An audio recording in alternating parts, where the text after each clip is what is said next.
नमस्कार। हमारा देश और पूरा विश्व आज कोविड-19 की चुनौती का सामना कर रहा है। कोविड-19 अभी खत्म नहीं हुआ है। ऐसे में हमारा फर्ज है कि हम सतर्क रहें। इसलिए जब तक दवाई नहीं तब तक कोई ढिलाई नहीं। कोरोना से बचाव के लिए जरूरी है नियमित रूप से हाथ धोना, मास्क पहनना और आपस में उचित दूरी बनाए रखना। याद रखिए, 2 गज दूरी, मास्क है जरूरी। खांसी, बुखार या सांस लेने में कठिनाई होने पर हेल्पलाइन नंबर 1075 पर संपर्क करें। गुड मॉर्निंग स्टूडेंट्स, मैं रामवती साहू। आज हम लोग पढ़ेंगे कक्षा 11वीं इकाई 4 उद्यमशीलता कौशल। आइए सबसे पहले हम देखते हैं इसका परिचय कि उद्यमशीलता कौशल क्या होता है। इसका एक छोटा सा परिचय, राइट। हम थोड़ा सा जान लेते हैं कि अभी तक हमने इकाई 3 को कंप्लीट किया है, ठीक है।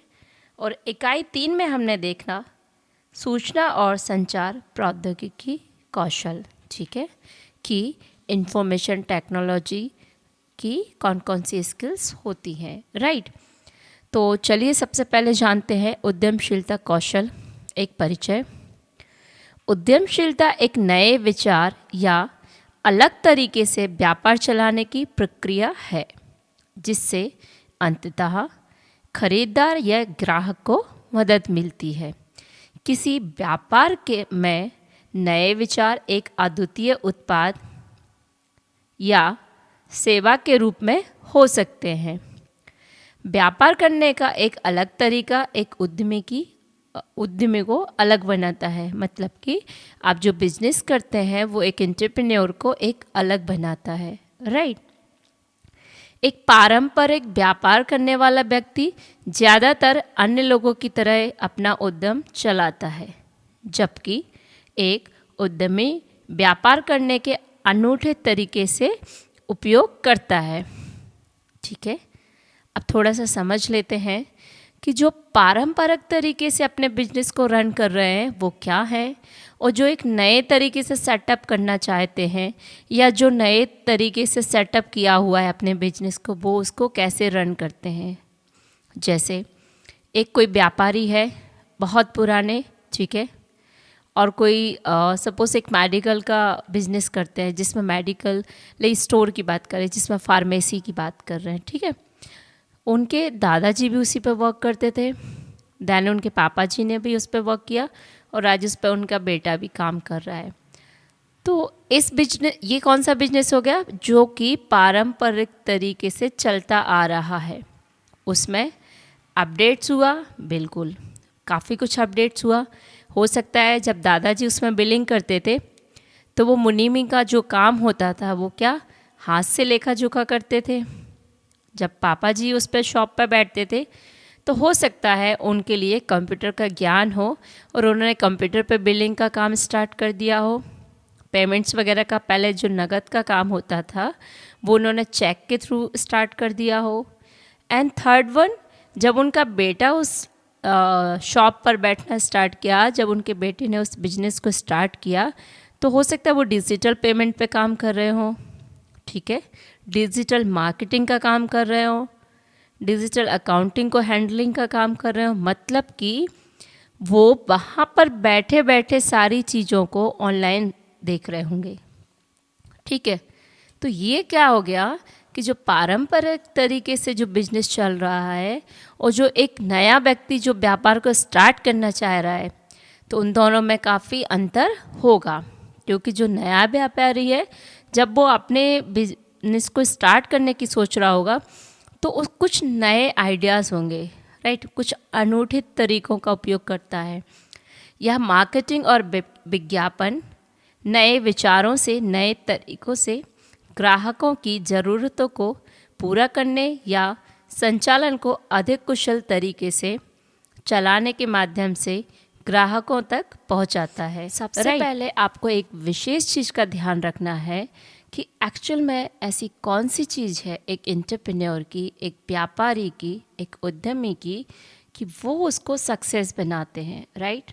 तो क्या होगा, वो उसका एटीट्यूड एंड उसका दृष्टिकोण, उसका एटीट्यूड एंड उसका वैल्यूज़, हम लोग बोलते हैं ना कि उसकी वैल्यूज़ क्या है, क्या मूल्य है। मूल्य से मतलब यहाँ पर उस पैसों से नहीं है कि जो कि एक प्रोडक्ट के ऊपर लिखा होता है कि इसका मूल्य इतना है या 100 रुपये की चीज़ है, राइट। यहाँ मूल्य से मतलब है उसकी वैल्यूज़, उसकी रैपो, वो क्या करते हैं, कौन से वे में करते हैं, कौन सा एटीट्यूड रखते हैं, राइट। सम टाइम कुछ व्यापारी, आपने जनरली देखा होगा, आप लोग शॉप पर जाते होंगे, कुछ बिजनेसमैन, कुछ व्यापारी, इसका लाइक जो वे ऑफ टॉकिंग होता है, राइट, जो बात करने का तरीका होता है वो बहुत ही पोलाइट होता है और वो इम्पैक्ट करता है, राइट। वो आप पे एक पॉजिटिव इफेक्ट डालता है कि नहीं यार, सेकंड टाइम भी इसी शॉप से आके ये सामान लेके जाना है। क्यों? क्योंकि वहाँ पे जो शॉपकीपर था, जो बिजनेसमैन था, उसने आपको एक पॉजिटिव रिस्पॉन्स दिया। ओके, वो उसकी वैल्यू हो गई, उसका एटीट्यूड हो गया। एंड सेकंड वन कि कुछ बिजनेसमैन का एटीट्यूड ऐसा रहेगा, आप कुछ सामान लेने जाएंगे बट उनका जो वे ऑफ टॉकिंग होगा वो लाइक बहुत रूडली हो सकता है, आप पे एक अच्छा इम्पैक्ट नहीं छोड़ने वाला रहता है, राइट। तो वहाँ पे आप क्या करते हो, बाइकआउट कर जाते हो या सेकंड टाइम इस शॉप पर नहीं आना है। क्यों? क्योंकि इस दुकानदार का जो एटीट्यूड है ना, दुकानदार का, वो मुझे समझ में नहीं आया, या इसका जो एटीट्यूड है वो मुझे अच्छा नहीं लगा, राइट। तो इस तरह से हर बिजनेसमैन की वैल्यूज़ होती हैं, उनका एटीट्यूड होता है, ठीक है। और वही वैल्यूज़, वही एटीट्यूड उन बिजनेसमैन को, उन एंटरप्रेन्योर को सक्सेस बनाते हैं, सफल बनाते हैं, राइट। इस पाठ्यक्रम में हम लोग कौन कौन सी मूल बातें जानेंगे उसके बारे में थोड़ा देख लेते हैं। इस पाठ्यक्रम के बारे में मूल बातें बहुत सारे उदाहरण और समूह अभ्यास के साथ निम्नलिखित को समझाया जाएगा। मतलब कि अभी हमने इकाई 4 को प्रारंभ किया है, इसमें हम बहुत सारी चीज़ें समझेंगे, जैसे सफल उद्यमी की मान्यताएं और दृष्टिकोण, ठीक है। एक जो सफल व्यापारी होता है, जो सक्सेस एंटरप्रेन्योर होता है, उसका क्या एटीट्यूड होता है, इनके बारे में जानेंगे। एंड सेकंड, एक उद्यमी की तरह सोचने का तरीका, ठीक है। अभी आप स्टूडेंट्स हैं, ओके, एंड अगर आपको मैंने बोला कि आपको कोई एक लाइक पानी पूरी का स्टॉल लगाना है, अब आपके माइंड में क्या सवाल आएगा? पानी पूरी का ठेला, पानी पूरी का स्टॉल मैं लगाऊंगा? नहीं नहीं, बिल्कुल नहीं।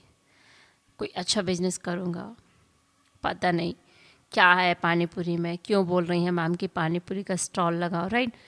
बट मे बी हो सकता है उसी क्लास में आप ही स्टूडेंट के बीच में कुछ कोई एक आध ऐसा बच्चा भी हो, अच्छा पानी पूरी का, और उसको वहाँ से जानने की उत्सुकता हो गई कि मैम पानी पूरी का स्टॉल जो लगाएंगे वो कैसे लगाएंगे, उसमें क्या क्या ज़रूरतें रहेंगी, क्या मैन पावर यूज़ होगा, मतलब कि हमें किन किन चीज़ों की आवश्यकता होती, लाइक आपको दूसरे लोगों का सपोर्ट भी चाहिए रहेगा, ठीक है, आपको रॉ मटेरियल चाहिए रहेगा कि पानी पूरी कैसे बनाओगे, ठीक है, क्वालिटी भी देखनी पड़ेगी, उसका टेस्ट भी देखना पड़ेगा, उसका टेस्ट कैसा है खाने में। तो ये सारी के सारे एस्पेक्ट जिसने सोचे, मतलब कि वो एक एंटरप्रेन्योर के उसके अंदर वो गुण है, राइट। उसके बाद तो आपको आपका एटीट्यूड ऐसे ही रखना है कि आप क्या कर सकते हैं, आप कौन सा बिजनेस प्रॉपर तरीके से रन कर सकते हैं, ठीक है। एंड थर्ड, एक व्यापार चक्र, व्यापार को शुरू करने से लेकर बढ़ाने तक, ठीक है। यहाँ पर बात आ रही है business cycle, how to increase your business, ठीक है, आपका बिजनेस कैसे बढ़ेगा। If you start a business, अगर आपने कोई बिजनेस को आरंभ किया है, ठीक है, शुरुआत की है उस बिजनेस की, तो उसको शुरुआत से लेके जब तक कि आपका उसमें प्रॉफिट ना स्टार्ट हो जाए, जब तक आपको क्या क्या एक्टिविटीज़ करनी पड़ेगी कि आपका बिजनेस प्रॉफिट पे जाए, राइट। आपने देखा होगा कि जब भी कोई नया प्रोडक्ट मार्केट में आता है तो मार्केट में लाइक बनने से लेके कस्टमर तक पहुंचने में कितनी सारी प्रोसेस से गुजरता है। शायद आप लोगों ने सुना होगा कि सबसे पहले तो एक प्रोडक्ट लिया, कच्चा माल। उसके बाद हम बात करते हैं एक पेन का यूनिट खोला हुआ है, नहीं पेंसिल्स का एक यूनिट खोला हुआ है आपने, ठीक है। मतलब कि वहाँ पे पेंसिल्स बनने का काम हो रहा है। अब क्या हुआ, सबसे पहले पेंसिल बनाने के लिए क्या चाहिए आपको, लकड़ी चाहिए, लिड चाहिए जो ग्रेनाइट का अंदर रहता है जिससे लिखते हैं, ओके। उसके ऊपर कोटिंग करना है कवर कलर की, उसकी ज़रूरत है। एक ब्रांड नेम की ज़रूरत होगी कि कौन सी ब्रांड से उस पेंसिल को आप बेचोगे मार्केट में, ठीक है। तो ये सारी की सारी जो चीज़ें हैं ये क्या है, रॉ मटेरियल के अंदर आती हैं। उसके बाद आपने उसका उत्पादन शुरू कर दिया, उत्पादन हो गया, माल आपके पास बन गया। आप क्या करोगे, आप मार्केट में बेचोगे ना। हो सकता है आप सुपर स्टॉकिस्ट बनाओ, डिस्ट्रीब्यूटर बनाओ जिसको आप वो माल भेजोगे। उसके बाद वो क्या करेंगे, जो रिटेल काउंटर्स होते हैं, ठीक है, होलसेल वाले को देंगे, जो थोक विक्रेता होते हैं वो रिटेल काउंटर को देंगे, जो खेरची विक्रेता होते हैं, और उनके यहाँ से फिर वो माल किसके पास आएगा, एंड यूज़र के पास, मतलब कि अंतिम ग्राहक के पास जो उसका उपयोग करेगा, ठीक है। तो इतनी सारी प्रोसेस हुई। अब सुबह से लेकर शाम तक आपने अगर 100 यूनिट बनाई, 100 पेंसिल्स बनाई, तो सुबह 10 बजे से लेकर शाम को 7 बजे तक ये जो भी ऑफिस टाइमिंग्स होते हैं, राइट, उसमें आपका कितना माल बिका, ठीक है। आपने हो सकता है आपने टोटल लेके रखा हो कि एक महीने में 50,000 पेंसिल का उत्पादन करना है। हो सकता है पहले दिन आपने 5 किया हो, दूसरे दिन 2 किया हो, किसी दिन 10 कर लिया हो। Depends on your capacity and your product material availability, ठीक है। मतलब कि वहाँ पे आपका जो रॉ मटेरियल है वो कितना अवेलेबल है, एंड सेकंड उसको बनाने के लिए वहाँ पे कितने लोगों की ज़रूरत है और कितने उस टाइम पे उपस्थित हैं, ठीक है। तो ये क्या हो गया, बिजनेस लाइफ सर्कल, मतलब कि आप आपके बिजनेस को कैसे बढ़ाएंगे, ओके। अब हम स्टार्ट करते हैं सत्र 1, उद्यमशीलता का परिचय, ओके। व्हाट इज़ एंटरप्रेन्योरशिप, ठीक है। अभी हम एंटरप्रेन्योर के बारे में जान रहे थे, एक एंटरप्रेन्योर में क्या क्या गुण होना चाहिए, ठीक है, उसका सोचने का समझने का तरीका कैसा होना चाहिए, उसकी वैल्यूज़ क्या होनी चाहिए, उसका एटीट्यूड क्या होना चाहिए, राइट, इन सभी के बारे में हमने जाना। अब हम पढ़ते हैं सत्र 1, उद्यमशीलता का परिचय, ठीक है। सबसे पहले जानते हैं एंटरप्रेन्योर, मतलब कि व्यापारी। अब व्यापारी कौन होते हैं, तो आप जनरली सभी को यही लग रहा होगा ना कि जो लोग बिजनेस करते हैं, जो किसी तरह का व्यापार करते हैं, वो व्यापारी कहलाते हैं। तो इसके लिए परिभाषा होगी ना, एक परिभाषा होगी। परिभाषा क्या है उसको जान लेते हैं। एक एंटरप्रेन्योर वह व्यक्ति होता है जो नए विचारों या व्यापार करने के तरीकों के माध्यम से ग्राहक की ज़रूरतों को पूरा करने की कोशिश करता है और बदले में लाभ कमाता है। मतलब कि जब भी हम कोई चीज़ बेचते हैं तो उसमें 2 लोगों का फ़ायदा होता है, बेचना और लाभ, ठीक है। कैसे, जब हमने बेची तो जिसको जिस चीज़ की ज़रूरत थी उसने ख़रीद लिया, एक लाभ हो गया क्योंकि ग्राहक इससे सेटिस्फाइड हुआ। एंड सेकंड थिंग, उस चीज़ से आपको प्रॉफिट मिला क्योंकि आपने जिस चीज़ को बेचा है, अगर आपकी उसमें कॉस्ट आई है सपोज़ 8 रुपये, ठीक है, और आपने उस चीज़ को 10 रुपये में बेच दिया, मतलब कि क्या हुआ, यहाँ पे आपको 2 रुपये का लाभ हो गया, ठीक है। अब जो कस्टमर आपसे 8 रुपये वाली चीज़ 10 रुपये में ख़रीदा, तो उसको पता है कि हम 10 रुपये की चीज़ लेके आएंगे जो कि मेरा 20 रुपये का काम कंप्लीट करेगा। लाइक हो सकता है मेरा 4 दिन का लिखने का काम कंप्लीट कर दे, अगर पेन की बात करते हैं, या हो सकता है किसी और चीज़ की बात, ठीक है। तो इससे क्या होते हैं, दोनों तरफा कस्टमर को भी लाभ हुआ क्योंकि उसने आपकी चीज़ का उपयोग करना था और उसको वो चीज़ मिल गई, और आपको क्योंकि आपको लाभ मिला, ठीक है। तो ये क्या हो गया, एंटरप्रेन्योर, ठीक है।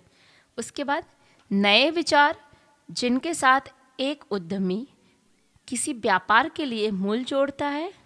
नए उत्पादों सहित कई प्रकार के हो सकते हैं, जैसे कि किस्में जोड़ना, नई सेवाएं जैसे होम डिलीवरी, क्रेडिट कार्ड सुविधाएं, नए विपणन विचार, लागत में कमी के नए विचार, बहुत कुछ। ठीक है, अब यहाँ पे एक नई बात आ जाती है कि नए विचार क्या होते हैं। नए विचार किसी व्यापार के लिए मूल्य जोड़ता है। मतलब कि कोई न्यू बिजनेस स्टार्ट करना है तो क्या करेंगे, आपके पास एक मतलब एक पर्टिकुलर अमाउंट होना चाहिए।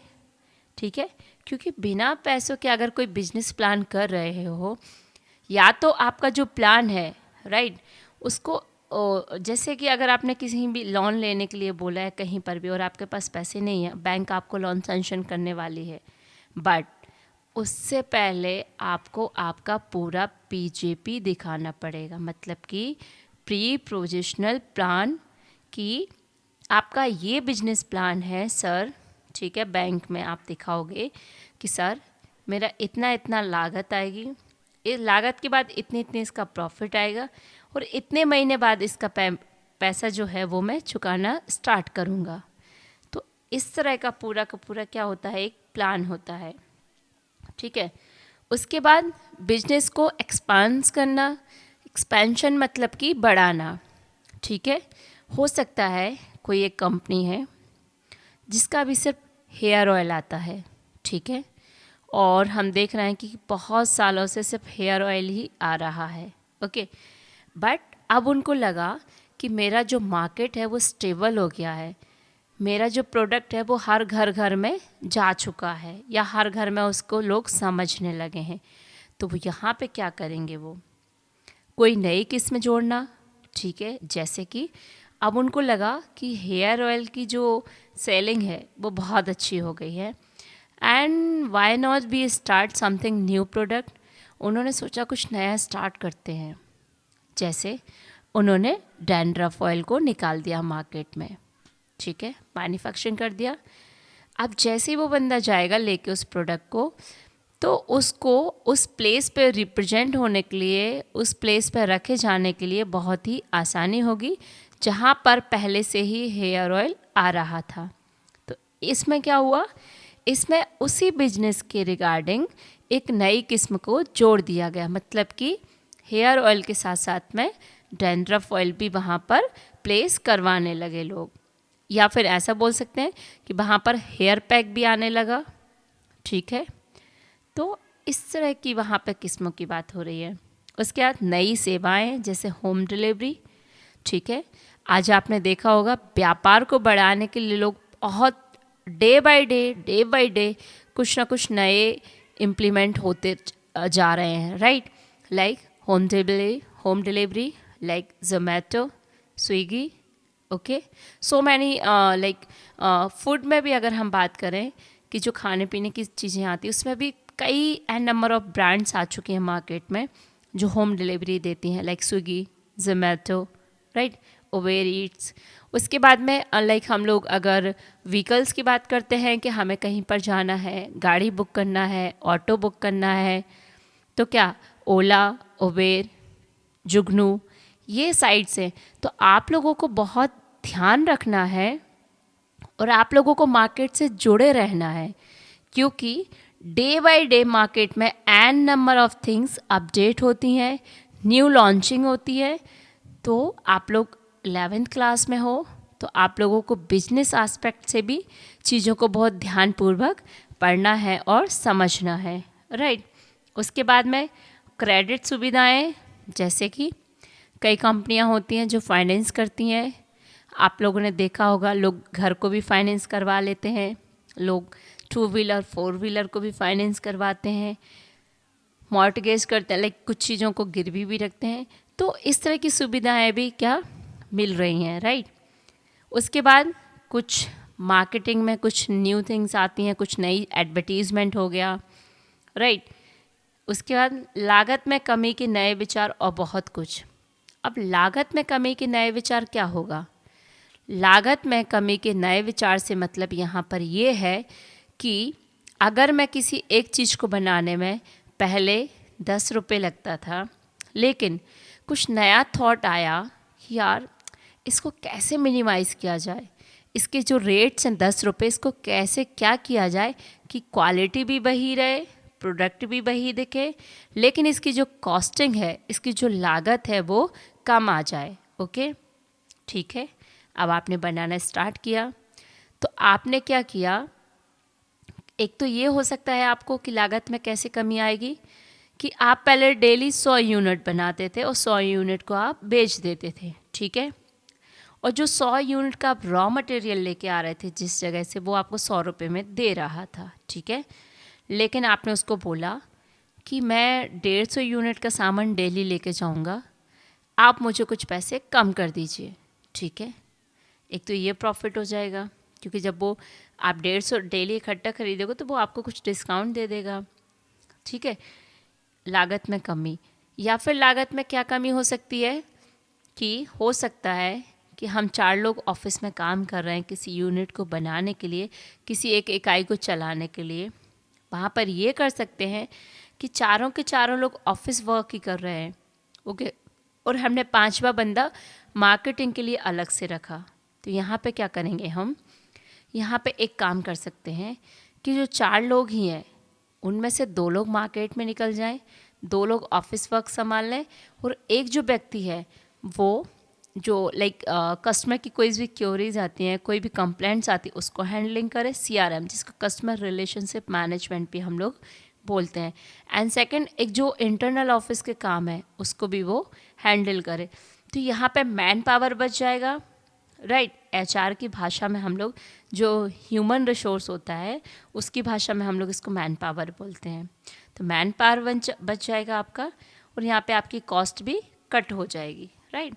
तो इस तरह से आपको चीज़ों का बहुत ध्यान रखना है। उसके बाद में एंटरप्रेन्योर हो गया। अब एंटरप्रेन्योरशिप क्या कहलाती है उसके बारे में जान लेते हैं। उद्यमिता एक व्यापार योजना विकसित करने, ग्राहकों की ज़रूरतों को पूरा करने और लाभ कमाने के लिए नए नवाचार का उपयोग करके व्यापार शुरू करने और चलाने की एक प्रक्रिया है। एंटरप्रेन्योरशिप क्या है? एक बिजनेस को चलाने की प्रक्रिया है, मतलब कि उसको प्रारंभ भी करना है और उसको चलाना भी है। मतलब कि उसमें आपको रॉ मटेरियल भी लगाना है और उसका उत्पादन करके मार्केट में भी बेचना है, राइट। अब जैसे उद्यमशीलता का अर्थ को समझने के लिए एक कहानी पढ़ें और एक उद्यमी कौन है उसके बारे में भी जानें। तो स्टोरी दी हुई है, आप लोगों को विशेष रूप से पढ़ना है इस तरह की स्टोरीज। ये आपको बहुत ज़्यादा मोटिवेट भी करती हैं और इनसे आप बहुत कुछ सीख भी सकते हो। जैसे प्रताप सब्जी विक्रेता, ठीक है। प्रताप आगरा के सब्जी बेचने वालों का काम करता था। वे हमेशा ताज़ी सब्जियां बेचने के लिए बाज़ार में जाने जाते थे। वे सब्जियां बाज़ार में पहुंचाने के लिए सुबह 8 बजे से उठते थे। हालांकि गर्मियों के दौरान दिन के अंत में उनकी बहुत सारी बची हुई सब्जियां बर्बाद हो जाती थीं, राइट। मतलब कि प्रताप नाम का एक जो व्यक्ति है वो आगरा में सब्जी बेचने का काम करता था, ओके। हमेशा ताज़ी सब्जियां बेचने के लिए उनको जाना जाता था कि जो प्रताप हैं वो हमेशा ताज़ी सब्जियां बेचते हैं, ठीक है। इस अपव्यय को रोकने के लिए उन्होंने बासी सब्जियों को बेचना शुरू कर दिया। इससे उन्हें बाजार में बदनामी मिली और लोगों ने उनकी दुकान पर जाना बंद कर दिया, राइट। देखो, सर्दियों में सब्जियां जल्दी ख़राब नहीं होती हैं, राइट। लेकिन जब गर्मियों के दिन आते हैं तो गर्मी के कारण सब्जियां ज़्यादा ख़राब हो जाती हैं। लेकिन वो जिस चीज़ के लिए जाने जाते थे, ताज़ी सब्जियां बेचने के लिए, उन्होंने क्या किया कि ये जो खर्चा हो रहा है, ये जो नुकसान हो रहा है, इसकी भरपूर्ति के लिए उन्होंने क्या किया, बासी सब्जी बेचना स्टार्ट कर दिया, जो बची हुई सब्जियां भी रहती थी। इससे क्या हुआ, उन्हें बहुत अपमान मिला और उनकी दुकान पर लोगों का आना बंद हो गया, राइट। मतलब कि लोग कम आने लगे। प्रताप के मन में एक विचार आया, सब्जियां घर घर पहुंचाने वाली सेवाएं। लोग एक दिन पहले जिस प्रकार की सब्जी चाहते थे उस मात्रा और ऑर्डर करते थे। प्रताप थोक बाजार से अधिक इतना ही खरीदता था जिससे उसे घर पे पहुंचाना था, राइट। मतलब कि यहाँ पर बात आ गई होम सर्विसेज की, होम डिलीवरी की। मतलब कि प्रताप को एक सूझ आई, एक समझ आई कि क्यों ना हम इतनी ही सब्जियां खरीदें जितनी कि लोगों को पसंद है या जितनी लोगों की ज़रूरत है। जो लोग मुझे आज ऑर्डर दे जाएंगे उनका मैं कल माल लेके आ जाऊंगा। ठीक है, तो इससे क्या होगा, एक तो लोगों को ताज़ी सब्जियां भी मिलेगी और दूसरा जो गर्मियों में नुकसान होता था उसकी नुकसान नहीं होगा।